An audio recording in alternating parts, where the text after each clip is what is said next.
সবকিছুর কারিগর তো উপরের একজন আছেন উনি, কিন্তু তারপরও যেই পরের অংশে যে কাজগুলো আমরা করি, যেগুলো দর্শকদের কাছে পৌঁছে দর্শকরা পছন্দ করেন, সেটার কিন্তু কারিগর টোটাল টিম, কিন্তু যিনি কিনা আসলে পুরো বিষয়টুকু খুব সুন্দরভাবে সামনের দিকে এগিয়ে নিয়ে যান এবং আমাদেরকে এত সুন্দরভাবে প্রেজেন্ট করেন, এবং যে কারণে আমরা পপুলারও হই, আমরা দর্শকদের কাছে একটা জায়গা পাই।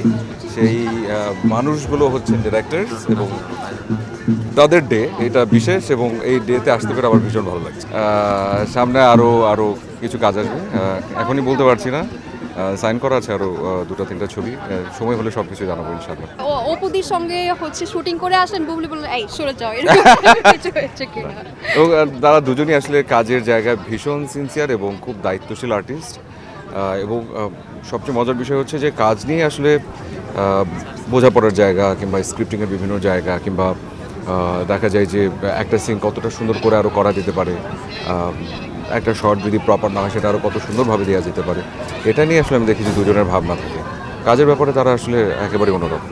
নতুন বছরের প্ল্যানিং হচ্ছে একটাই, আমার কাছে মনে হচ্ছে যে আলহামদুলিল্লাহ, হয় না যে সামনের এই বছরটা একরকম গেল বিভিন্নভাবে, সামনের দিনগুলো আমার কাছে কেন যেন মনে হচ্ছে খুব সুন্দর দিন আসতে যাচ্ছে, সব কিছু সব ক্ষেত্রে। শুধু আমি বলবো আমাদের মিডিয়া অঙ্গন কিংবা চলচ্চিত্র অঙ্গন সেটা বলবো না, সব ক্ষেত্রে আমার এক্সপেকটেশন এটাই যেন সবাই সুস্থতা নিয়ে সুন্দরভাবে থেকে যে মাধ্যমগুলোতে কাজ করছি সেই মাধ্যমগুলোতে যেন প্রপারলি কাজ করে যেতে পারি।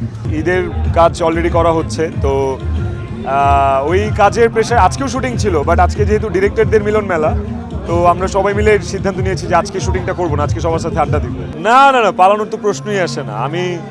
আমি পালানোর মতো ছেলেই না আমার কাছে মনে হয়। আর হ্যাঁ, দুনিয়াটা গোল, ঘুরে ফিরে দুনিয়াতেই থাকবো যতদিন বেঁচে আছি আর কি।